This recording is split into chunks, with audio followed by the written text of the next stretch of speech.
बोलो पार्श्वनाथ भगवान की जय। सावधान।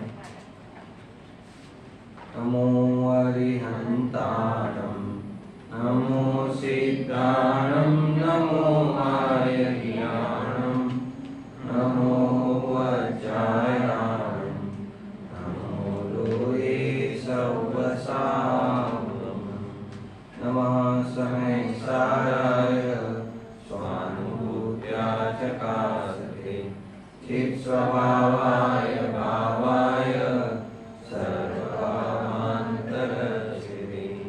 वन्दे तु सर्वसिद्धे ध्रुवचरणो अमङ्गतिं पत्ते ओच्छामि समय पाहुड विनमो सुध केवली गणितम्। समय सार परमागम ग्रंथादिराज। कल उसकी 5वीं गाथा की चर्चा पूर्ण हो गई थी। 6वीं गाथा की चर्चा अपन ने कल प्रारंभ कर दी थी। 6वीं गाथा में कल थोड़ी भूमिका के रूप में अपन ने चर्चा प्रारंभ की थी। 6वीं गाथा पढ़ते हैं अपन सभी। न विहोदीयपमत्तो अपमत्तो जानको दुजो भावो एवं भणन्ति शुद्धं नादो जो सो दुसो चैव नहि अप्रमत्त के प्रमत्तनति जे एक ज्ञायक भाव छे एहित शुद्ध कहायने जे ज्ञात ते तो तेज छे। 6वीं गाथा में कुंद आचार्य देव ने जो इस गाथा में 3 बातें ली मुख्य रूप से, वो कौन कौन सी 3 बातें ली हैं? पॉइंट नंबर 1 बोलो। हाँ हाँ, ज्ञायक भाव है कि नहीं है? ज्ञायक भाव, हाँ ज्ञायक भाव अप्रमत्त भी नहीं और प्रमत्त भी नहीं, उल्टा हो गया है ना। ठीक है। दूसरा पॉइंट क्या लिया? शुद्ध है। और तीसरा पॉइंट अन्य रूप नहीं। ये 3 बिंदु लिए यहाँ पर मुख्य रूप से। इधर भी सबको ख्याल में आ गया होगा कितने बिंदुओं के आधार से उन्होंने चर्चा की? 3 बिंदु। पहला बिंदु क्या लिया? ज्ञायक भाव प्रमत्त भी नहीं है और अप्रमत्त भी नहीं है। तो कैसा है ज्ञायक भाव? शुद्ध है। फिर तीसरे नंबर में क्या कहा? कि वो शुद्ध है, वह कभी अन्य रूप होता नहीं है। उसमें फर्स्ट पॉइंट की अपन कल चर्चा कर रहे थे। ये जो ज्ञायक भाव है, आचार्य कुंद अपने लिए कह रहे हैं, अपन अपने लिए विचार करते हुए चलना। मैं प्रमत्त भी नहीं हूं और अप्रमत्त भी नहीं हूं। कुंद आचार्य जी कह रहे हैं कि मैं प्रमत्त भी नहीं हूं और अप्रमत्त भी नहीं हूं। इसका अपन ने 4-5 परिपेक्ष में कल अर्थ स्पष्ट किया था, वो आपको ख्याल में होगा। पहला, इसको पीपीटी को आगे बढ़ाएं और आगे, हाँ इसके और आगे। हाँ, ज्ञायक भाव प्रमत्त भी नहीं है और अप्रमत्त भी नहीं है।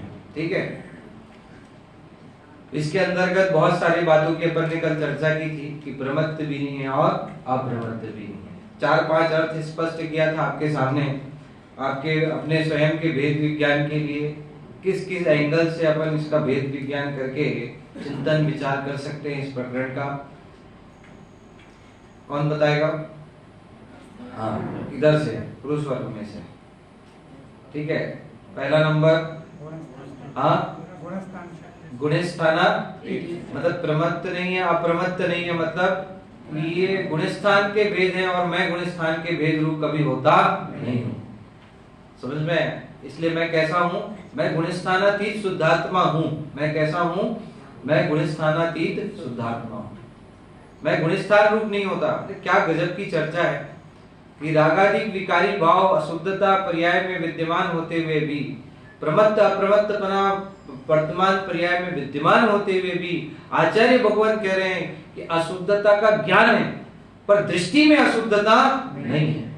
आया समझ में कि अशुद्धता का ज्ञान है पर दृष्टि में उनके अशुद्धता नहीं है। दृष्टि में तो परम शुद्ध ज्ञायक भगवान आत्मा ही विराजमान है। ये गजब का काम है। मतलब जैसे वो भजन है ना अपना, जिसमें अपना स्वभाव का चिंतन करते हुए जैसे ऐसा लगता है कि इस गाथा को पूरा उसमें उतार दिया गया हो। आत्मा हूँ आत्मा हूँ आत्मा, मैं सदा ज्ञायक स्वभावी आत्मा, आत्मा हूँ आत्मा हूँ आत्मा। इसमें सारी बीच की जो पंक्तियां हैं वो पूरी वेद विज्ञान कराने वाली। सब शरीरों से भिन्न मैं ज्ञायक स्वभावी आत्मा, भाव कर्मों से रहित मैं ज्ञायक स्वभावी आत्मा।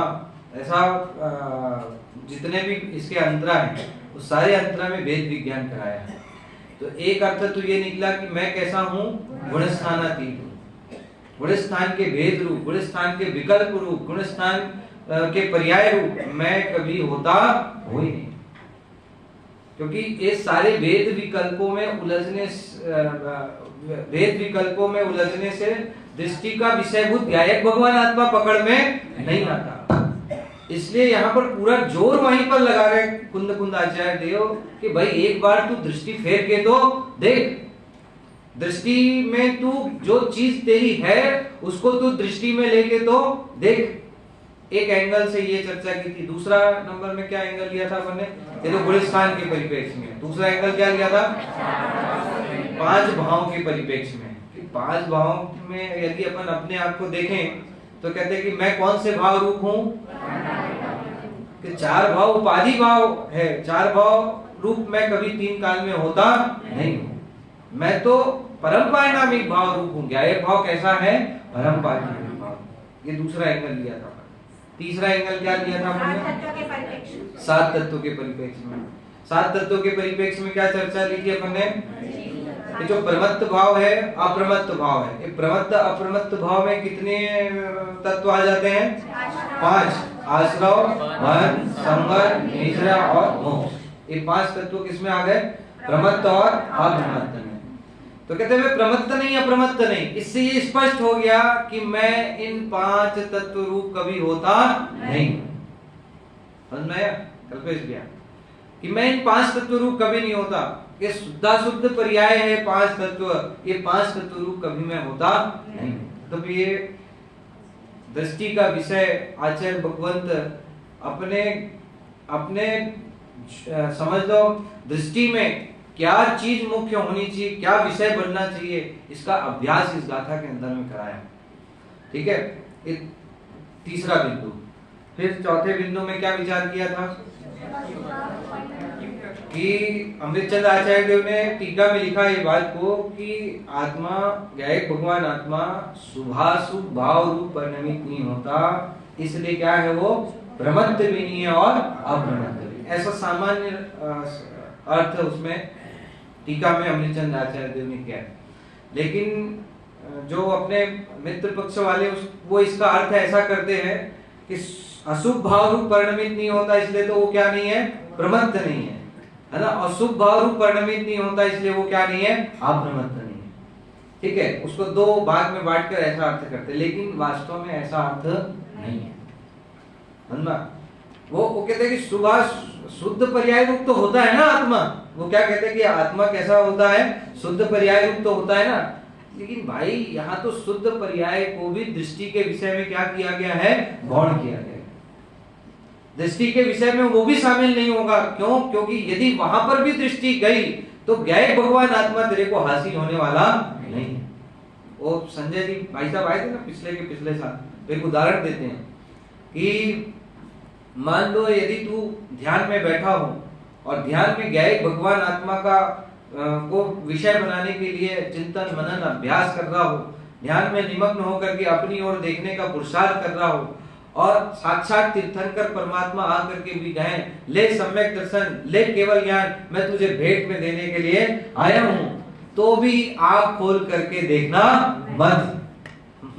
क्यों? क्योंकि तूने आंख खोलकर सम्यक दर्शन और केवल ज्ञान की तरफ भी देख लिया तो तेरा ज्ञायक भगवान आत्मा तेरे को हासिल होने वाला नहीं है। जिसके लक्ष्य से तू केवल ज्ञान लेने वाला है, वो केवल ज्ञान भी तेरे से क्या हो जाएगा? छूट जाएगा। मैं के नहीं आया तो ये इसलिए उसका अर्थ क्या लेना कि सुभाषु भाव परिणमित नहीं होने से वह प्रमत्त भी नहीं है और अप्रमत्त भी नहीं है। कल लास्ट क्लास में इसका अर्थ स्पष्ट किया था। क्या अर्थ लेना है उसका? कि पहले से छठवें गुण स्थान तक के कौन से भाव होते हैं? शुभाशुभ भाव होते हैं, है ना। तो शुभाशुभ भाव से मैं प्रमत्त नहीं हूँ। क्यों प्रमत्त नहीं हूँ? क्योंकि शुभाशुभ भाव रूप परिणमित नहीं होता, इसलिए मैं क्या नहीं हूँ? प्रमत्त नहीं हूँ। ठीक है। और अप्रमत्त क्यों नहीं हूँ? कि जब प्रमत्त रूप ही नहीं हुआ हूं तो अप्रमत्त रूप होने का कोई सवाल पैदा होता ही नहीं। समझ में कि नहीं आया? कि जब अशुद्ध ही नहीं हुआ हूं तो फिर शुद्ध होने का सवाल कहां से होता है? मैं तो शुद्ध हूं ही ना। ये तो आगे कहने वाले हैं। क्या कहा? कि मैं अशुद्ध ही नहीं हुआ। शुद्धता किसको जरूरत पड़ती शुद्ध होने की? कि जो अशुद्ध हो। अब मैं जब अशुद्ध ही नहीं हुआ हूं, जब प्रमत्त रूप ही नहीं हुआ हूं, तो जब अशुद्धता ही मेरे अंदर में नहीं आई तो शुद्धता लाने की आवश्यकता है क्या? नहीं है। सीधी सी बात है। इसलिए मैं प्रमत्त नहीं हूं, इसलिए क्या नहीं हूं? अप्रमत्त भी नहीं। आया समझ में? और इसके पीछे एक तर्क और दिया कि देखो भाई, ये जो प्रमत्त अप्रमत्त दशा है ना, ये परमानेंट दशा नहीं है। समझ में कि नहीं है? एक ऐसी दशा नहीं है, परमानेंट दशा नहीं है। ये दशा कैसी है कि जैसे प्रमत्त भाव है अथवा अप्रमत्त भाव है, प्रमत्तपना अप्रमत्तपना है, तो कहते हैं ये अनादि अनंत अवस्था नहीं, अनादि अनंत दशा नहीं है। और मैं कैसा हूं? अनादि अनंत, परमानेंट तत्व हूं, ध्रुव तत्व हूं। मेरे में मेरा उत्पन्न हो, मेरा नाश हो, कहते ये पॉसिबल नहीं है। क्या तर्क दिए? क्यों? कल भाई साहब ने भी लिया था प्रवचन में कि प्रमत्त भाव है वो अनादि अनंत है, सादि अनंत है, अनादि शांत है। क्या है? प्रमत्त भाव। प्रमत्त भाव क्या है? कि प्रमत्त भाव अनादि शांत है। कैसा भाव है? अनादि शांत है तो कब से? अनादि काल से। लेकिन नष्ट हो जाएगा कि नहीं होगा? होगा नष्ट। तो जो नष्ट हो जाए वो मैं नहीं हूं। समझ में आया कि नहीं? वेद विज्ञान कि जो नष्ट हो जाए वो मैं नहीं हूं। इस गाथा में ये बतलाना चाह रहे हैं कि जो नष्ट हो जाए वो मैं नहीं। ठीक। अप्रमत्त भाव। अप्रमत्त भाव अनादि अनंत है, अनादि शांत है, सादि अनंत है। क्या है? सादि अनंत है। अप्रमत्त भाव कैसा है? सादि अनंत। कि उत्पन्न तो होता है, समझ में कि नहीं है? उत्पन्न होने के बाद कब तक रहता है? अनंत काल तक रहता है। अच्छा, तो उत्पन्न होता है अनंत काल तक रहता है, तो वो भाव मेरा हो सकता है क्या? तो कहते हैं नहीं, जो उत्पन्न हो वो भी भाव मेरा नहीं है। क्या कहा? लॉजिक समझ में? कि जो नष्ट हो जाए वो भी भाव मेरा नहीं, और जो उत्पन्न हो वो भी भाव मेरा नहीं। मैं तो कैसा हूं? अनादि अनंत हूं। ऐसा समझ में लॉजिक? मतलब ये कितने प्रकार से आचार्य भगवंतों ने मैं प्रमत्त नहीं हूं, अप्रमत्त नहीं को समझाते हुए अनेक प्रकार से भेद विज्ञान कराया है कि भाई तू एक बार तो अपने आप को दृष्टि में लेकर देख, कैसा है तत्व तू। मैं के नहीं आया। हाँ, तो बच्चों को अपन जब बाल शिविर में हम लोग तो एक भजन गवाते हैं, बहुत प्रसिद्ध भजन है, बहुत पुराना भजन है। हाँ, कि मेरा जन्म नहीं और मेरी मृत्यु नहीं, मैं उत्पन्न भी नहीं होता और मैं नष्ट नहीं होता। और ये प्रमत्त अप्रमत्त भाव कैसे हैं? कि जिसका जन्म भी होता है और जिसका नाश भी होता है, इसलिए ये भाव मेरा भाव नहीं है। कहते मारू जन्म नथी, हम लोग तो हिंदी में गवाते हैं, गुजराती में भी चलता है गाना। ऊंचू आत्मा परमात्मा, मैं तो आनंद का आनंद का आनंद का था। उसमें बीच में पंक्ति है, मारो जन्म नथी मारो मरण नथी, अशरीरी शाश्वत सुख आत्मा, जिसका जन्म नहीं, जिसका मरण नहीं, ऐसा शाश्वत, ऐसा कैसा शाश्वत अनादि अनंत ध्रुव तत्व मैं हूं, जिसका नाश हो जाए, जो उत्पन्न हो, वो तत्व मैं नहीं हूं। आया समझ में? मतलब ये मैं प्रमत्त नहीं हूं, अप्रमत्त नहीं हूं, वो कितने एंगल से आप विचार कर सकते हो, उसका चिंतन कर सकते हो। मैं प्रमत्त नहीं हूं और मैं कैसा नहीं हूं, अप्रमत्त नहीं हूं। आया समझ में? तो ये अनेक एंगलों से अपन ने कल चर्चा भी की थी और 2-4 एंगल अभी आपको बताया। इस पीपीटी में 4 कितनी चीजें, 4 है ना। नेक्स्ट पीपीटी लगाना, उसमें जो 2-3 पॉइंट बताए ना अभी, वो 2-3 पॉइंट नेक्स्ट पीपीटी में। हाँ, नेक्स्ट पीपीटी में कि मैं प्रमत्त नहीं हूं, अप्रमत्त नहीं हूं के वो 4 और उसके बाद में 3 टोटल मिलाकर के 7 अपेक्षाओं से उसका चिंतन विचार अपन कर सकते हैं। ठीक है, 4 उसमें ली थी और 3 इसमें ली। अभी जो बताई ना 3, वो तीनों इसमें तीनों पॉइंट इसमें आ गए। एक जन पढ़ना, कोई भी, अनुराग पढ़ो पीछे से। शुद्ध अशुद्ध पर्याय से भिन्न, शुद्ध अशुद्ध पर्याय से भिन्न हूं, अप्रमत्त भाव पर संयोग जनित है, हाँ, इसलिए मेरे भाव नहीं। पर संयोग जनित है, इसलिए मेरे भाव नहीं है। ये पॉइंट भी कर लिया था कि पर संयोग जनित है, मोह और योग के निमित्त से होते हैं, इसलिए ये भाव मेरे नहीं है। और अनादि अनंत नहीं, इसलिए मेरे भाव नहीं। ये अनादि अनंत नहीं है, इसलिए मेरे भाव नहीं है। तो ये इतनी अपेक्षाओं से आप इसका चिंतन विचार करेंगे तो आपको ये पहले नंबर का पॉइंट ख्याल में आ जाएगा कि मैं प्रमत्त भी नहीं हूं और मैं अप्रमत्त भी नहीं। मैं मिथ्या भाव रूप भी नहीं हूं और मैं कसाय भाव भी नहीं है। तो कुंदकुंदाचार्य अपने लिए कह रहे हैं, तो अपने को भी इसका चिंतन ऐसे ही करना पड़ेगा कि मैं मिथ्यात्व गुणस्थान रूप नहीं हूं, मैं ससाधन गुणस्थान रूप नहीं हूं, मैं मिश्र गुणस्थान रूप नहीं हूं, मैं तो कैसा हूं, ज्ञायक भाव। मैं तो कैसा हूं, ज्ञायक भाव। ऐसे बारंबार बारंबार विभिन्न अलग अलग अपेक्षाओं से भेद विज्ञान करते हुए, विचार करते हुए अपने को इस प्रकार का इससे चिंतन करना चाहिए। अब अपन दूसरे पॉइंट में आते हैं। पहला पॉइंट सबको ख्याल में आ गया, जितनी भी अपेक्षाएं अमृतचंद्र आचार्य देव और अन्य जगह जो उपलब्ध होती है, उन सारी अपेक्षाओं से अपन ने चर्चा करने का प्रयास किया है। सेकेंड पॉइंट, दूसरा नंबर का बिंदु इसमें क्या लिया कि मैं प्रमत्त नहीं हूं और मैं क्या नहीं हूं, अप्रमत्त नहीं हूं। तो मैं प्रमत्त नहीं हूं, अप्रमत्त नहीं हूं, तो मैं क्या हूं, मैं कैसा हूं, मैं शुद्ध हूं। सेकंड नंबर में क्या लिया यहां पर, शुद्ध हूं लिया। कि शुद्ध क्यों हूं, तो मैं शुद्ध हूं इस बात को समझाने के लिए अमृतचंद्र आचार्य देव ने 3 बिंदु लिए हैं। कितने बिंदु लिए हैं, 3। एक बिंदु तो कल प्रवचन में आया भी था आदरणीय भाई साहब के, कि पर से भिन्नता ही शुद्धता है, कि पर से अभिन्नता ही अशुद्धता है और पर से भिन्नता ही क्या है, शुद्धता है। तो ज्ञायक भाव त्रिकाल पर से भिन्न है, इसलिए ज्ञायक भाव कैसा है, शुद्ध है। एक सबसे पहला लॉजिक और सबसे पहला तर्क, सबसे पहला न्याय कि ज्ञायक भाव शुद्ध क्यों है, मैं शुद्ध क्यों हूं। ये मैं अपने मन से नहीं बोल रहा हूं, मैं अभी टीका पढ़ूंगा, ये तीनों पॉइंट आपके टीका में आएंगे, लेकिन सिर्फ इसको मैं सारांश के रूप में यहाँ पर याद रहे, इसके लिए पीपीटी के माध्यम से आपको जो है मुख्य बिंदुओं के रूप में यहाँ पर आपके लिए पीपीटी बनाई है, ताकि आपको पूरी गाथा ख्याल में नहीं है, लेकिन ये पॉइंट आपको ख्याल में रहना चाहिए कि प्रमत्त प्रमत्त नहीं हूं तो क्यों नहीं हूं। ठीक है, सेकेंड पॉइंट, यदि शुद्ध हूं तो मैं शुद्ध क्यों। अभी अपनी युक्ति का अवलंबन पढ़े ना अभी 5वें नंबर की गाथा में, तो युक्ति से कोई बात यदि आप स्वीकार करोगे, आनंद ही उसका अलग होगा, मजा ही कुछ अलग होगा उसका। मैं क्यों नहीं आया। तो पहला पॉइंट भैया क्या लिया, पहला पॉइंट कि शुद्ध क्यों मैं, पर से भिन्नता ही क्या है, शुद्धता है। इसके लिए उदाहरण भी दिया अमृतचंद्र आचार्य देव ने कि नीर और क्षीर की भांति, क्या उदाहरण दिया है, नीर और क्षीर की भांति इस शरीर और पुत्कल कर्म से एक में दिखाई देता हुआ भी ज्ञायक भगवान आत्मा उनसे कैसा है, भिन्न है।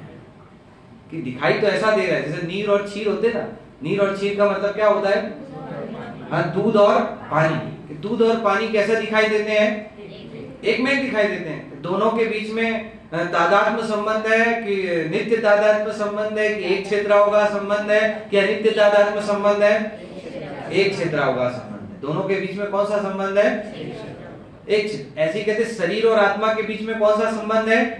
रहते एक क्षेत्र में है।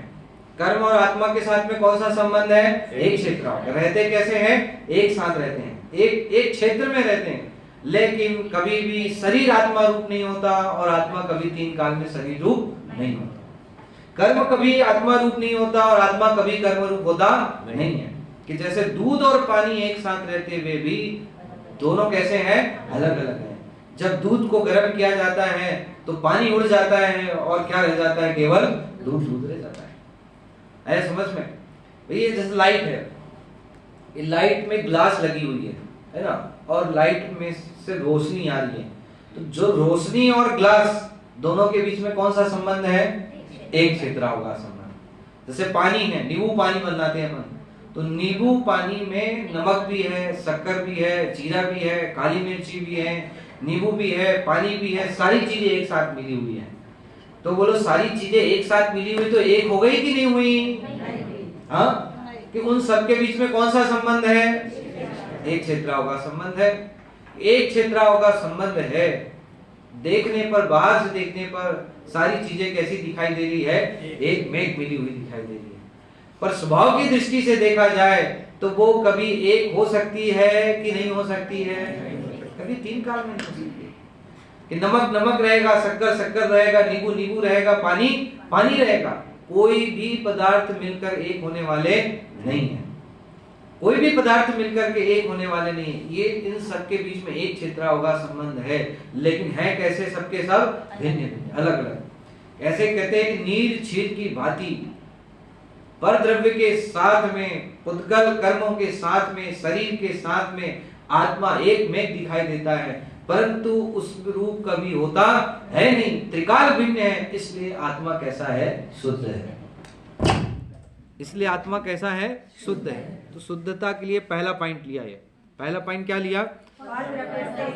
पर द्रव्य से भिन्नता ही क्या है? उसकी शुद्धता। मतलब पर द्रव्य रूप हो जाएगा तो अशुद्धता आएगी ना।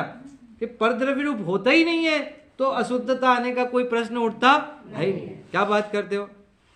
कि हमने तो ये पढ़ा है कि भैया कर्मों के कारण से आत्मा क्या हो गया है? अशुद्ध हो गया। शरीर के कारण से आत्मा कैसा है? अशुद्ध हो गया है। ये आत्मा शुद्ध हुआ कि नहीं हुआ? कर्मों के कारण से कहते हैं ना, कर्म तो ही तो है जो इस आत्मा को विकार उत्पन्न करा करके, विकार की उत्पत्ति करा के क्या बनाते हैं? अशुद्ध बनाते हैं। यदि कर्म नहीं हो तो आत्मा कभी अशुद्ध होगा कि नहीं होगा?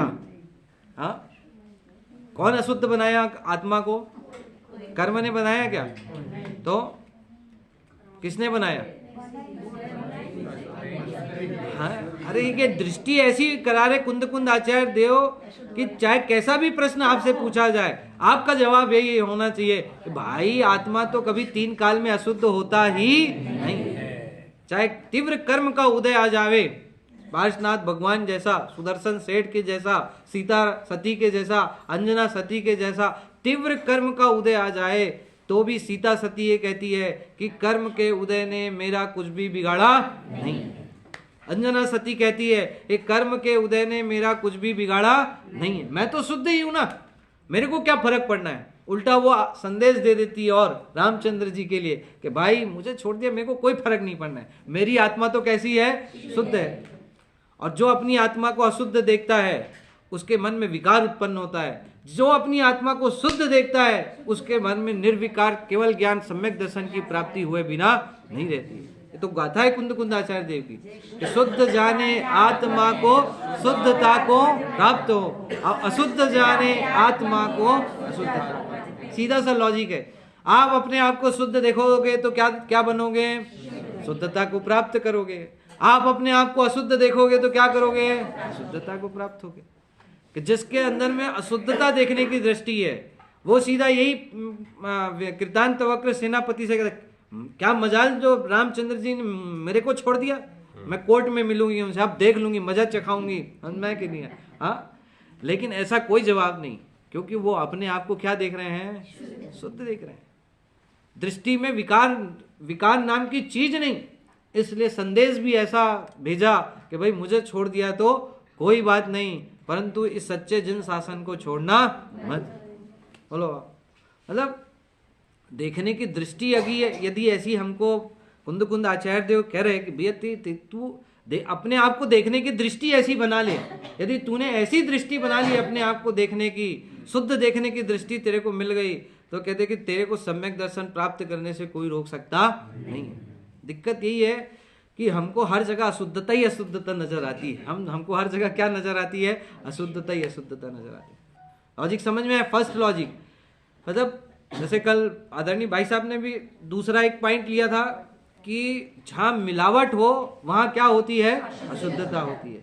मेरे अंदर मिलावट ही नहीं है तो अशुद्धता का तो कोई काम है ही नहीं। अशुद्धता कहाँ होगी? मिलावट में। समझ कि शुद्ध में शुद्ध मिलाओगे तो भी क्या कहलाता है? मिलावट ही कहलाने वाला है। क्या कहलाने वाला है वो? मिलावट। कि पुद्गल परमाणु शुद्ध है और आत्मा भी परम पवित्र शुद्ध है। मैं कि नहीं है? और असमान जाति पर्याय वाला मैं हूं, ऐसा अपन अपने आप को देखें तो कहते हैं कि आप शुद्ध देख रहे हो अपने आप को कि अशुद्ध देख रहे हो? शुद्ध देख रहे हो। अरे दो शुद्ध चीजें आपको दिखाई दे रही हैं, लेकिन फिर भी दो को एक साथ देख रहे हो, इसका मतलब आप कैसा देख रहे हो? अपने आप को अशुद्ध देख रहे हो। आया समझ में? इसलिए मिलावट के साथ में देखोगे, में मिलावट का होना ही इसका नाम क्या है? अशुद्धता। हाँ हाँ, असमान जाति पर्याय है ना, ये दो द्रव्यों की कैसी पर्याय है अभी वर्तमान में जो दिखाई दे रही है? हाँ, दो द्रव्यों की मिली जुली पर्याय है कि जो पुद्गल परमाणु आहार वर्गणा शरीर रूप परिणमित हुई है, वो एक एक वर्गणा भी कैसी है? अपने आप में शुद्ध है। समझ में है कि नहीं है? और भगवान आत्मा भी कैसा है? शुद्ध है। तो दो द्रव्य शुद्ध द्रव्यों को देख रहा है, लेकिन देख कैसा रहा है? असमान जाति पर्याय की तरफ से। किस एंगल से देख रहा है वो? असमान जाति पर्याय की एंगल से देख रहा है। तो कहते तो भी आचार्य भगवान कहते हैं कि तूने मिलावट करके देखा ना अपने आप को, इसका मिलावट करके देखा, इसलिए तेरे को शुद्धता की प्राप्ति होने वाली नहीं है। क्या देखना है? अपने आप को शुद्ध देखना है। पहला पॉइंट लिया इसमें। क्या पहला पॉइंट? क्या फिर से बोला? पहला पॉइंट क्या लिया? पर से भिन्नता का ही नाम क्या है? शुद्धता। और मिलावट का नाम क्या है? शुद्धता। सीधी सी बात है, पर से भिन्न देखना, इसी का नाम क्या है? शुद्धता। इसलिए तो बारंबार कुंद कुंद आचार्य देव ने तो अलग अलग गाथाओं में अलग अलग एंगल से भेद विज्ञान कराया। कहीं यहाँ तो प्रमत्त नहीं अप्रमत्त नहीं ऐसा कहकर भेद विज्ञान कराया। आगे की गाथाओं में कि मैं द्रव्य कर्म भाव कर्म नौ कर्म से भिन्न हूं, ऐसा कहकर भेद विज्ञान कराया। कहीं अबद्ध स्पष्ट अनन्य अविशेष नियत असंयुक्त कह करके क्या कराया? भेद विज्ञान कराया। अलग अलग एंगल से आचार्य भगवंत ने अलग अलग जगह भेद विज्ञान कराया। मतलब ये तो अपन 9 कर्मों से भेद विज्ञान कर रहे हैं। पर द्रव्य से भिन्नता का अभ्यास, पर द्रव्य से भिन्नता, इसी का नाम क्या है? शुद्धता है। आचार्य भगवंत तो कहते हैं कि रागादिक भाव है ना, ये रागादिक भाव भी पर भाव है, और इससे भिन्नता भी क्या है? इससे भिन्नता का नाम भी क्या है? शुद्धता है। ये जड़ भाव है, ऐसा भी लिखा कुंद कुंद आचार्य ने। क्या लिखा? ये जड़ भाव है, और इन जड़ भाव से भिन्नता का नाम ही क्या है? शुद्धता है। ये भाव कर्मों से भेद विज्ञान, काय से भेद विज्ञान कराया? भाव कर्मों से, द्रव्य कर्म से, भाव कर्म से, 9 कर्म से, अलग अलग एंगल आचार्य भगवंत ने अलग अलग गाथाओं में अलग अलग एंगल से भेद विज्ञान कराया। अपने को उन सब से भेद विज्ञान करके अपने को शुद्ध अनुभव करना है। इसलिए सेकंड नंबर का पॉइंट लिया कि ज्ञायक भाव कैसा है? शुद्ध है। ज्ञायक भाव कैसा है? शुद्ध है। ज्ञायक भाव शुद्ध है। ज्ञायक भाव में रंच मात्र भी अशुद्धता नहीं है। ये तो उत्तम चंद जी का उदाहरण बहुत फेमस है इसके लिए, और मैं तो कई बार देता हूँ। बिल्कुल एक बार में समझ में आ जाता है। जैसे पूजन करते समय कि पूजन अपन करते ना, तो जो पूजन करने का भाव है, वो पूजन करने का भाव कौन सा कर्म है? द्रव्य कर्म, भाव कर्म और 9 कर्म। 3 खाते बनाओ, तो 3 खाते में पूजन करने का भाव किस खाते में जाएगा? भाव कर्म में। एक थाली से दूसरे थाली में अर्घ चढ़ाया, वो किसके खाते में जाएगा? 9 कर्म के खाते में। ठीक है। पुण्य के उदय से पूजन करने को मिली, तो ये किसके खाते में जाएगा? द्रव्य कर्म के खाते में। अपने खाते में क्या आया? ज्ञायक भाव समझ है कि नहीं? मैं इन सब को क्या करने वाला हूँ? जानने वाला। कि भाई एक एक थाली की सामग्री दूसरी थाली में चढ़ाया, ये किसके खाते में डाला आपने? नौ कर्म के खाते में गया। और मतलब सारा राग द्वेष विकल्प खत्म हो जाएगा। सामग्री नहीं आई, कम आई, ज्यादा आई, नहीं मिली, समय से नहीं मिली, सारा राग द्वेष क्या हो जाएगा? खत्म। देखो, दृष्टि एक ज्ञायक भाव की तरफ ले जाने से, द्रव्य कर्म, भाव कर्म, नौ कर्म से भिन्न शुद्धता का अनुभव करने से कितना आनंद आ सकता है आप जीवन में।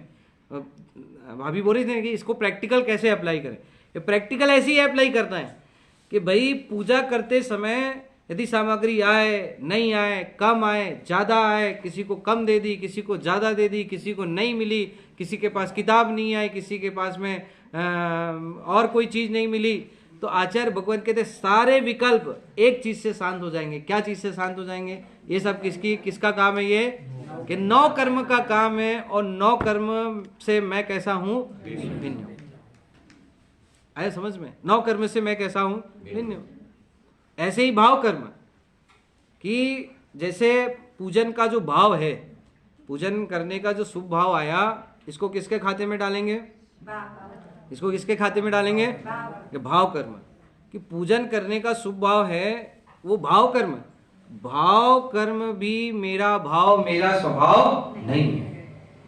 यदि देखो, भाव कर्म भी यदि उलझ जाओगे, समझना, किसमें उलझ जाओगे?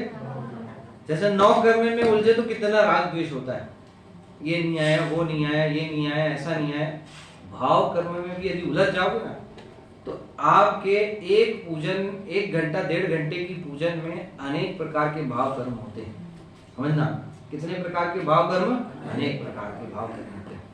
समझना, और अनेक प्रकार के जो भाव कर्म हो रहे हैं, यदि उन भाव कर्मों में उलझ जाओगे, मेरा ध्यान यहाँ क्यों नहीं जा रहा है, मेरे को पढ़ने में मन क्यों नहीं लग रहा है, और पढ़ रहे हैं तो ये अच्छे से क्यों नहीं पढ़ने में आ रहा है, चश्मे से अच्छे से क्यों नहीं दिखाई दे रहा है, एसी क्यों चालू नहीं है। मतलब अनेक प्रकार के भाव कर्मों में जीव क्या होता चला जाएगा? उलझता चला जाएगा। और भाव कर्मों से भिन्न ज्ञायक भगवान आत्मा को अपने को ज्ञायक भगवान आत्मा देखोगे तो आचार्य भगवान कहते हैं सारे विकल्पों से आप क्या कर जाओगे? बच जाओगे। जैसे बीच में कोई बुलाने आ गया, ये आपको जरूरी काम है, चलो, कमरे की चाबी नहीं मिल रही है, चाबी चाहिए, मैं कि नहीं आया। अथवा किसी को कार की चाबी लेकर के आगे बैठ गया, तो भैया कार की चाबी देना, जरा साइड करना है। मतलब कितने प्रकार, और उसमें ऐसा लगेगा मन, अरे यार ये बीच बीच में पता नहीं क्यों इतना डिस्टर्ब करते हैं लोग, इन लोगों को डिस्टर्ब करना समझ नहीं आता इनको। मैं पूजा कर रहा हूँ, अभी पूजा करने के बाद मिल लेते, पूजा करने के बाद बता देते। कितने प्रकार के संकल्प विकल्प चल रहे हैं आपके।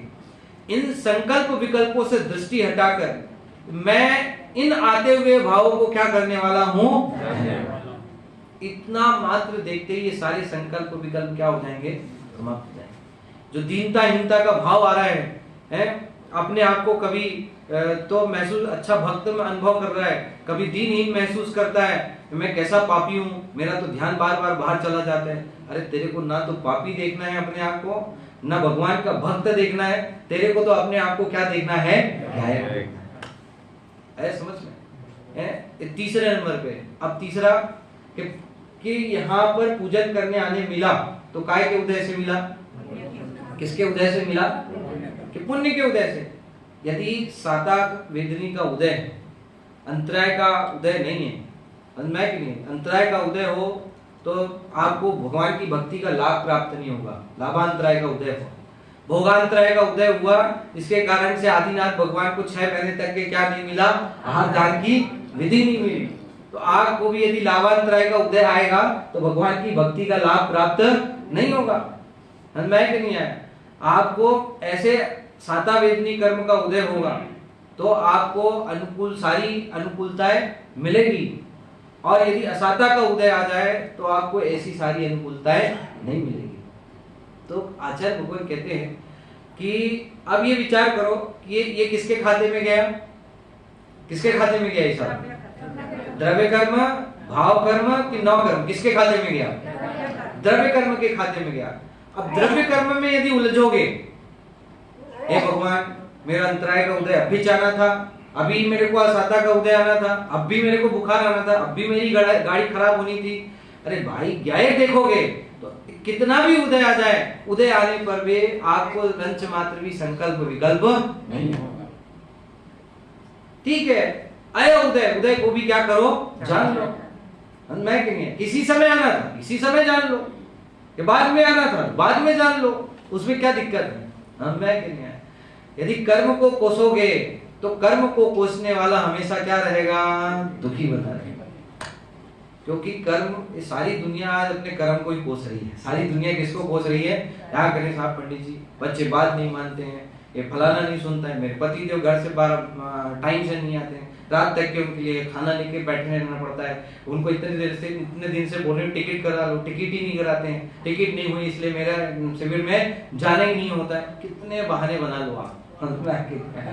ये सारे बहाने द्रव्य कर्म, नौ कर्म और भाव कर्म में उलझाने वाले हैं। इन सारे बहानों से बचना हो, आनंद की अनुभूति करना हो, तो क्या उपाय है, बोलो। अरे भाई ठीक है, टिकट हो नहीं हो, कैसी भी परिस्थिति आपके सामने आ जाए, आपको ज्ञायक भगवान आत्मा को देखने से कोई रोक सकता नहीं, कोई दिक्कत नहीं है। इसलिए पर द्रव्य से भिन्नता का भेद विज्ञान कराते हुए पहला पॉइंट लिया इसमें, शुद्ध क्यों है कि पर द्रव्य और पर भाव से भगवान आत्मा कैसा है, भिन्न है, इसलिए शुद्ध है। फर्स्ट नंबर का पॉइंट है समझ में, हाँ, कि पर द्रव्य से कैसे भिन्नता का भेद विज्ञान करते हुए अपने आप को शुद्ध ज्ञायक भाव देखना। ये तो इसका एक प्रैक्टिकल अभ्यास अभी लिया। ये तो सुमन जी बोलते हैं ना कि यदि ऐसी दृष्टि हो गई तेरी, ऐसी देखने की, शुद्ध देखने की दृष्टि हो गई, तो तेरे जीवन में चन्नान योग भी बल जाएगा और तेरे जीवन में द्रव्यान योग भी बल जाएगा। अनमय नहीं है। अगर ऐसी दृष्टि, शुद्ध देखने की दृष्टि अपने को मिल गई, तो कितने अनुयोग अपने जीवन में आ जाएंगे, दो। कौन कौन से दो अनुयोग, चरणान योग भी और द्रव्यान योग भी। दोनों अनुयोग गिरीश भाई, दोनों अनुयोग अपने जीवन में आ जाएंगे। कैसे आ जाएंगे कि स्वयं को शुद्ध देखोगे तो आपका जीवन कैसा हो जाएगा, द्रव्यान योग। और सारी दुनिया को शुद्ध देखोगे तो आपका जीवन में कौन सा नियोग आ जाएगा, चरणान योग। जैसे गुरुदेव कोई पत्ती भी तोड़ता था तो उस पत्ती तोड़ने वाले को क्या बोलते थे, हाँ, कि इसमें तुम्हारे माँ बाप है, अनंत जीव है, इसमें भगवान है, इसमें क्या है, भगवान विराजमान है। कहते इस पत्ती को, फूल को तोड़ने पर तुमको कितना महान दोष लगेगा, मतलब उसका भाव वासन कराने के ऐसे शब्दों का प्रयोग करते हैं। क्यों उनको तकलीफ होती थी पत्ती तोड़ते हुए देखने पर, क्योंकि उस पत्ती, एक एक पत्ती में उनको क्या दिखाई देता था, एक भगवान आत्मा दिखाई देता था। मैं नहीं, यदि आपको सारी दुनिया को शुद्ध देखने की दृष्टि आ गई आपके अंदर में, मैं कि नहीं आया, सारी दुनिया को शुद्ध देखने की दृष्टि आ जाएगी आपके अंदर में, तो आपके अंदर की कषाय, आपके अंदर के राग द्वेष, आपके अंदर का संकल्प विकल्प अपने आप जर्जर होकर के टूट जाएगा। भाई आज हमको इतना राग द्वेष, संकल्प विकल्प, कषाय क्यों होती है, सोचो आप। अपने आप को शुद्ध देखता नहीं और पूरी दुनिया को कैसा अपने आप को भी अशुद्ध देख रहा है और पूरी दुनिया को भी क्या देख रहा है, अशुद्ध देख रहा है। नौकर है, बच्चे हैं, बच्चे बात नहीं मानते हैं, नौकर कहना नहीं मानता है, टाइम से नहीं आते हैं, ये ऐसा वो ऐसा, ये सारी दुनिया क्या नजर आ रही है उसको, अशुद्ध नजर आ रही है। आचार्य भगवान कहते हैं सारी अपने आप को शुद्ध देखेगा तो कौन सा नियोग आ जाएगा जीवन में, द्रव्यान। और सारी दुनिया को शुद्ध देखेगा तो कौन सा नियोग आ जाएगा। अब बोलो क्या दृष्टि है, मतलब एक शुद्ध देखने से, शुद्ध देखने मात्र से। सेकंड पॉइंट चल रहा है अपना कि क्या कहते हो, ज्ञायक भगवान आत्मा कैसा है, ज्ञायक भगवान आत्मा कैसा है, शुद्ध है। तो सुमत जी का भजन भी गाता हूं मैं, मेरे को बहुत पसंद है। ये कर्म, द्रव्य कर्म, भाव कर्म, नौ कर्म, पर द्रव्य के भाव, इनसे भिन्न ज्ञायक भगवान आत्मा की अनुभूति करनी हो तो रोने की जरूरत नहीं है ना। आठों कर्मों के बीच बेचारी आत्मा, तो एकदम एक्शन करके गाते हैं इसको, है ना। बेचारी आत्मा, बेचारी आत्मा, आठों कर्मों के बीच में बेचारी आत्मा, हाँ, वो कहते हैं आठों कर्मों के बीच है न्यारी आत्मा, है न्यारी आत्मा। अब क्या देखना है, बेचारी देखना है कि न्यारी देखना है? बोलो, न्यारी देखना है। न्यारी देखोगे तो शुद्धता का भाव वासन होगा, बेचारी देखोगे तो हमेशा क्या दिखाई देगी? अशुद्ध दिखाई देगी। ऐसा समझ में? इसलिए अपने को क्या देखना है? भगवान आत्मा को कैसा देखना है? न्यारी, आठों कर्मों से न्यारी देखना है। समझ में है कि नहीं है? और एक बहुत बड़ी गड़बड़ी होती है। क्या गड़बड़ी होती है? वास्तव में छह द्रव्य शुद्ध हैं, छह द्रव्यों का परिणाम न्यारा न्यारा है, छह द्रव्यों का की सत्ता न्यारी न्यारी है, छह द्रव्यों का सब कुछ अपना स्वतंत्र स्वतंत्र है। लेकिन अभी गड़बड़ी छह द्रव्यों में से केवल कौन सा द्रव्य करता है? कितने द्रव्य गड़बड़ी करते हैं? एक जीव। बाकी द्रव्य कुछ करते हैं क्या गड़बड़ी? बाकी द्रव्य को कोई लेना देना नहीं है। उद्गल धर्म अधर्म आकाश काल को कोई लेना देना है ही नहीं किसी से। तुम कुछ भी करो, नहीं, तुम हमको अपना मानो चाहे अपना मत मानो। हम नहीं कहते कि तुम अपना मानो और हम नहीं कहते कि अपना मत मानो। हम नहीं कहते कि हमारा हमको अपने जीवन में अपनाओ, हम नहीं कहते कि अपने जीवन से छोड़ो। नहीं, वो तो आता है ना संवाद, चेतन काया संवाद। चलो ना काया मेरे साथ, तो गाय कहती भैया मैं नहीं चलती तेरे साथ, है? नहीं चलूंगी तेरे साथ, मैं तेरे साथ नहीं चलने वाली। तेरा रास्ता अलग है और मेरा रास्ता कैसा है? अलग है। मैंने तुझको खूब खिलाया, खूब खिलाया, खूब पिलाया, तेरी गलती है। किसकी गलती है? तेरी गलती है। तूने खूब खिलाया, तूने खूब पिलाया, मैंने थोड़ी बोला मेरे को खिला पिला। हाँ, तेरी गलती है कि तूने मुझको खूब खिलाया खूब पिलाया। कहते अब चल मेरे साथ, कहते तेरी गलती है, तूने खूब खिलाया खूब पिलाया। मेरा रास्ता अलग है और तेरा रास्ता अलग है। समझ में कि नहीं है? दोनों के रास्ते अलग अलग है। ऐसी छह द्रव्य, मतलब अपन यहाँ पर बैठे ना, अपनी शुद्ध स्वतंत्र सत्ता का यदि भाव भाषण करना हो, अपनी शुद्ध स्वतंत्र सत्ता का, तो यहाँ पर आप बैठे बैठे अपने को तो अशुद्ध सत्ता दिखाई दे रही है। अपनी अभी वर्तमान में कैसी सत्ता दिखाई दे रही है? अशुद्ध। यदि शुद्ध सत्ता का भाव भाषण करना हो तो यहीं बैठे बैठे शुद्ध सत्ता का भाव भाषण कर सकते हैं। लेकिन अपने को तो धर्म द्रव्य का परिणाम दिखाई दे रहा है, अधर्म द्रव्य का, आकाश द्रव्य का, काल द्रव्य का, सारे द्रव्यों का। अपना तो पता अता पता है ही नहीं किसी को, अपना अता पता ही नहीं है। हाँ, अपना अता पता ही नहीं है। भाई आप देखो कि साहब इस सारा जो परिणाम चल रहा है वो किसके निमित्त से चल रहा है? किसके निमित्त से चल रहा है? काल द्रव्य के। परिणाम नेतृत्व किसका धर्म है? काल द्रव्य। यहाँ पे जगह मिली बैठने की, कौन से द्रव्य के निमित्त से? हाँ, और यहाँ से उठ के चले जाओगे, कौन से द्रव्य के निमित्त से? धर्म द्रव्य के निमित्त से।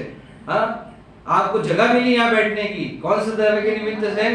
आकाश द्रव्य के निमित्त से। इस सारे द्रव्यों का परिणाम उसको दिखाई दे रहा है।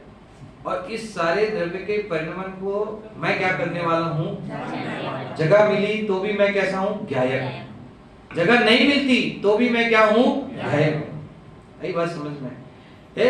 मेरा जो भी परिणाम हो रहा है, इन सारे परिणामों का मैं क्या हूँ? ज्ञायक।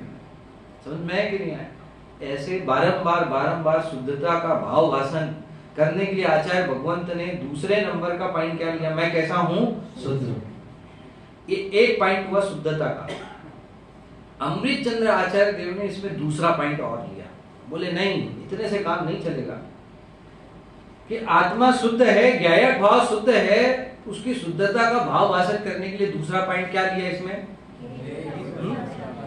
इसमें हाँ, गजब की विशेषता है अमृत चंद्र आचार्य देव की। देखना कहीं नहीं मिलेगा आपको ये। अमृत चंद्र आचार्य देव की विशेषता है कि गे लुब्धता, गे को देखने पर एक आचार्य भगवान कहते हैं एक जगह और फंस जाता है ये जीव। कहाँ फंस जाता है? कि गे लोभी है ना ये, नहीं है? गे को देखने पर, गे को जानने पर, कहते उस जानने पर कि जो ज्ञायक की स्वच्छता है वो उसको ख्याल में नहीं आती है और गे की अशुद्धता उस ज्ञान में क्या हो जाती है? घुस जाती है। गे की अशुद्धता उस ज्ञान में क्या हो जाती है? घुस जाती है। तो उसके लिए दूसरा पॉइंट ये लिया अनुराग कि ज्ञेयकृत अशुद्धता का भी ज्ञान में ज्ञायक भाव में प्रवेश नहीं होता। क्या गजब है, देखो आप, मतलब ज्ञेयकृत अशुद्धता का भी, कि यदि आपके ज्ञान में कीचड़ झलक रहा है लेकिन आपका ज्ञान कीचड़ में होता नहीं, समझ में कि नहीं आया? और इसके लिए उदाहरण दिया आचार्य भगवंत ने दाह का उदाहरण, अग्नि का उदाहरण दिया। काय का उदाहरण दिया है? अग्नि। मैं आपको संक्षिप्त इसकी चर्चा करके बता रहा हूँ, फिर टीका पढ़ूंगा तो आपको टीका एकदम से ख्याल में आ जाएगी पूरी। ठीक, काय का उदाहरण दिया इसके लिए? दाह। दाह और दहन दो शब्द यूज किए हैं। कौन सा दो शब्द यूज किया? दाह और दहन। दाह मतलब क्या होता है? ज्वलनशील पदार्थ, जलने वाली चीज, वस्तु, उसको क्या कहते हैं? दाह। और दहन मतलब अग्नि। दहन मतलब क्या? अग्नि। ठीक, तो दाह, देखो आप इसको उदाहरण से, अगर इसमें तो शब्द यूज किया दाह और दहन, मैं आपको एकदम सरल करते हुए एग्जांपल देता हूं कि जैसे क्या होता है कि कई जगह ऐसी परंपरा है कि दिवाली में क्या करते हैं कि पूरे घर का कचरा निकाल करके अपने आंगन में या घर के बाहर निकाल करके उसको क्या कर देते हैं? जला देते हैं, उसके ऊपर दिया रख देते हैं। बहुत जगह ऐसी गाँव में भी बहुत परंपरा है, हमारे साइड तो यहाँ है कि नहीं पता नहीं, है ना। और मतलब हाँ भैया, दिवाली में हमने क्या किया, घर का कचरा पूरा क्या कर दिया? साफ कर दिया। और साफ करके उसको क्या लगा दी? आग लगा दी। और उसके ऊपर एक दीपक जल दिया, मतलब जो प्रकाश का प्रतीक है, स्वच्छता का प्रतीक है, ऐसा कि भाई अब ये हमारा घर क्या हो गया? स्वच्छ हो गया है। मतलब घर की सफाई करने से वास्तव में सफाई नहीं होती, अंदर की सफाई तो होती नहीं है ना। वास्तव में सफाई तो होनी थी कहाँ की? अंदर की।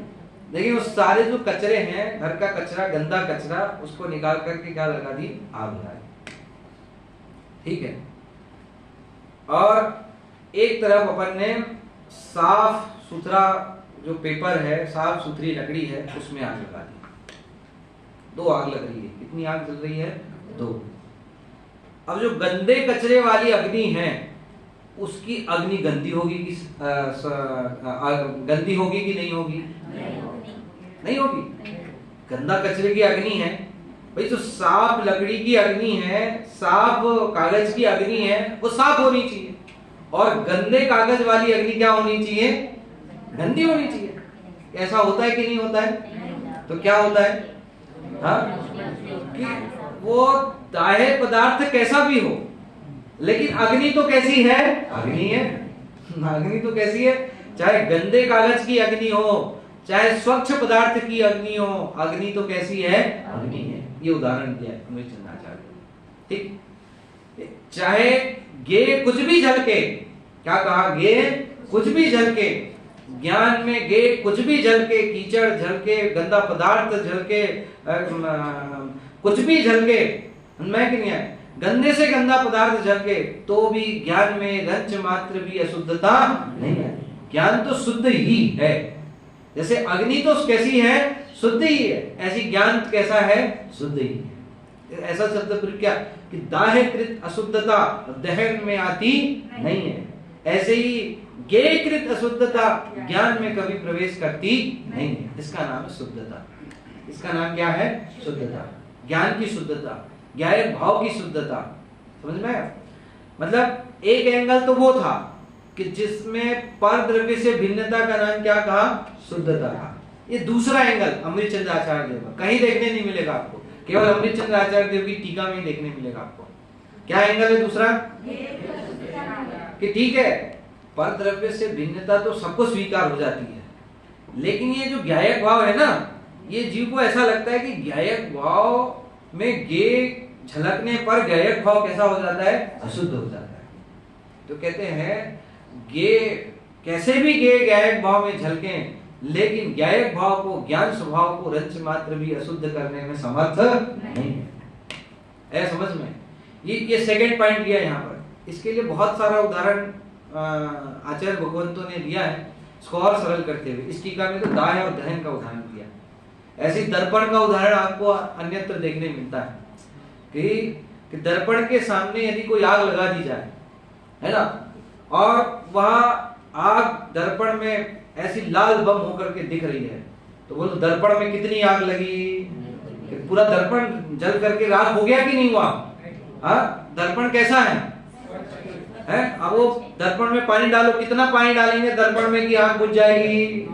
कि दर्पण में कितना भी पानी डालो, दर्पण में लगी हुई आग बुझने वाली नहीं है, बल्कि वो दर्पण की स्वच्छता को बतलाने वाली है, दर्पण की स्पष्टता को बतलाने वाली है कि भाई कि दर्पण की तरह ज्ञान भी कैसा है, स्वच्छ है, निर्मल है, स्पष्ट है, शुद्ध है, उसमें चाहे कुछ भी झलक जाए लेकिन उसमें अपवित्रता नाम की चीज आती नहीं है, अशुद्धता नाम की चीज आती नहीं है।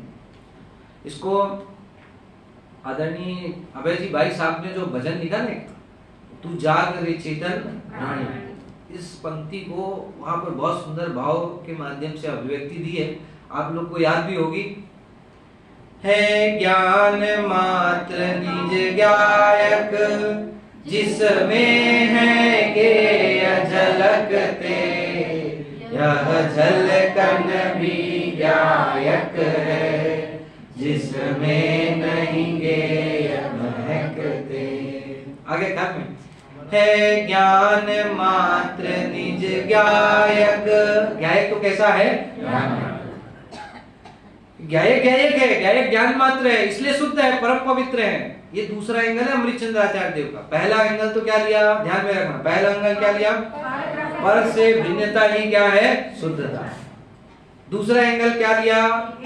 ये कृत अशुद्धता ज्ञान में प्रवेश करती नहीं, इसलिए गायक भाव कैसा है? शुद्ध है। ये सेकंड एंगल लिया, सेकंड पॉइंट का सेकंड पॉइंट है, ठीक है। पहला पॉइंट तो अपन ने लिया था क्या कि गायक भाव अर्थात मैं कभी प्रमत्त भी नहीं और कभी अप्रमत्त नहीं, ये पहला पॉइंट, इसकी विस्तार से चर्चा हुई। दूसरा पॉइंट क्या लिया कि शुद्ध है, तो शुद्ध है में कितने पॉइंट लिए अमृतचंद्र आचार्य देव ने? तीन में से दो की चर्चा हुई। पहला पॉइंट क्या लिया? पर से भिन्नता ही क्या है? शुद्धता। पर द्रव्य और पर भाव से भिन्नता का नाम ही शुद्धता। ये तो वस्तु स्वरूप के एंगल से लिया अमृतचंद्र आचार्य देव। फिर बोले कि एक गड़बड़ी और करता है ये जी, है ना, कि बार बार गेयों को देखता है ना, तो इसको ऐसा लगता है कि मेरा गायक स्वभाव, ज्ञान स्वभाव कैसा हो गया? मलिन हो गया। लगता है कि नहीं लगता है? जैसे मान लो कोई व्यक्ति नगर का प्रसिद्ध हो कि जिसको देखने से सारे काम बिगड़ जाते हो है? और उस दिन सुबह उठते सही आप घूमने निकले हो और आप सबसे पहले उसी को देख लिया आपने, तो आपके मुंह से क्या शब्द निकलते हैं कि आज तो मेरा पूरा दिन क्या हो गया? अब बोलो आप, क्या अशुद्ध हुआ है? अशुद्ध क्या हुआ? ज्ञान अशुद्ध हुआ कि नहीं हुआ? ज्ञान में वो आदमी घुसा कि नहीं घुसा? उस ज्ञान में उस आदमी के देखने पर जो गंदे कार्य होते हैं, वो गंदे कार्य आपके ज्ञान में घुसे कि नहीं घुसे? कितनी गंदगी घुस गई आपके ज्ञान में, सोचो बाबा। अरे कल्पना में अज्ञानता के कारण से केवल ऐसा तू क्या करता है? मानता है। ज्ञान में तो रंच मात्र भी अशुद्धता ने प्रवेश किया नहीं है। बोलो बाबा, ये शुद्ध है।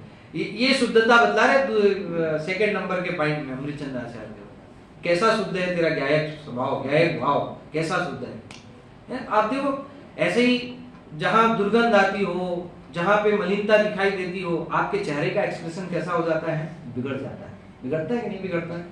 अल्पेश भैया, बिगड़ता है कि नहीं बिगड़ता? हाँ भैया, कि गंदगी दिखाई देती हो, कीचड़ दिखाई देता हो, मलिनता दिखाई देती हो, स्मेल आती हो, दुर्गंध आती हो, आपके मुंह से तुरंत क्या निकलता है? छी। क्या निकलता है? डायरेक्ट छी। अभी छी शब्द आपके भाषा वर्गणा से निकला, आपके मुखारविंद से निकला, आप ये बताओ कि छी क्यों निकला आपके? कि दिमाग में छी हुआ इसलिए निकला छी? हाँ? पहले तो ज्ञान में प्रतिबिंब बना ना छी का, समझ में नहीं आया, तो मुंह से क्या निकला तुम्हारे? छी। अब बोलो कितना ज्ञान में छी हुआ? ज्ञान में कितना छी हुआ है? क्या गजब है। देखो आप, कुंद कुंद अमृतचंद्र आचार्य का एंगल, शुद्धता को बतलाने का एंगल कि कैसा तेरा ज्ञान स्वभाव, कैसा तेरा गायक भाव शुद्ध है और तू कैसे अशुद्ध मान के बैठा है।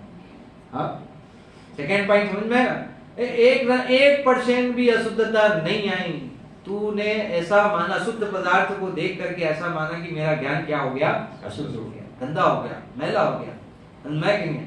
अब वो जैसे कहते हैं, मतलब कई लोग तो ऐसा है कि अशुद्धता के देखने पर, अशुद्धता को सुगंध लेने पर उसको एकदम ऐसा बकासी लगती है, एकदम सहन नहीं होता, तो एक पर्स में सेंट की बोतल डाल के चलते हैं कई लोग। हाँ, कि जब भी ऐसी अशुद्धता नजर में आए, ज्ञान में झलके, तो तुरंत क्या छिड़क देते हैं? सेंट छिड़क देते हैं। बोलो आप क्या गजब हो गया। अरे ज्ञान की स्वच्छता को स्वीकार नहीं कर रहे। ज्ञान की सबसे बड़ी क्या है? विराधना है। समझा भैया? समझ में आया? ज्ञान की स्वच्छता, ज्ञान की शुद्धता को स्वीकार नहीं कर रहे। ज्ञान की क्या है? विराधना है। कुछ भी झलकने दो ना भाई। समझा कि झलकने से आप रोक सकते हो नहीं, झलकने से आप नहीं रोक सकते। आप झलकेगा ही, वो तो स्वभाव है गायक का, झलके बिना रहेगा नहीं। आया समझ में? एक है ज्ञान मात्र निज गायक, जिसमें है गेय झलकते, यह झलकन भी गायक। अगर ये अनुभूति हो गई ना, कुछ भी झलके, मैं तो क्या हूँ? हाँ, ये अनुभूति अगर आपकी निरंतर बनी रहे, आप कोई तकलीफ नहीं होगी। मैं हाँ, क्या लिखा? यह झलकन भी गायक है, जिसमें रहेंगे। अबे जी भाई साहब से कहते झलकते हैं परंतु महकते नहीं है। झलकते हैं, झलके ना। ज्ञान की स्वच्छता है, झलकेंगे नहीं, ज्ञान में नहीं झलकेंगे तो और कहाँ झलकेंगे? नहीं है। आप झलकते हैं पर महकते नहीं है। मतलब महकते नहीं, मतलब उस ज्ञान में प्रवेश करते नहीं है। आया समझ में? तो ये सेकंड पॉइंट लिया है। थर्ड पॉइंट अपन दोपहर में लेंगे। तीसरा पॉइंट अभी सिर्फ बता देता हूं मैं आपको, सामने स्क्रीन में आपको दिख रहा होगा। थर्ड पॉइंट क्या लिया? कि ज्ञायक भाव शुद्ध है। तो तीसरा पॉइंट क्या लिया? कि ज्ञायक भाव स्वयं ही करता है, स्वयं ही कर्म है, स्वयं ही ज्ञाता है, स्वयं ही हेय है। रंच मात्र भी कोई पराधीनता नहीं है, इसलिए ज्ञायक भाव कैसा है? शुद्ध है। ऐसा लिया। अनन्यत्व पना लिया। कर्ता कर्म का क्या है? अनन्यत्व पना होने के कारण से ज्ञायक भाव कैसा है? शुद्ध है।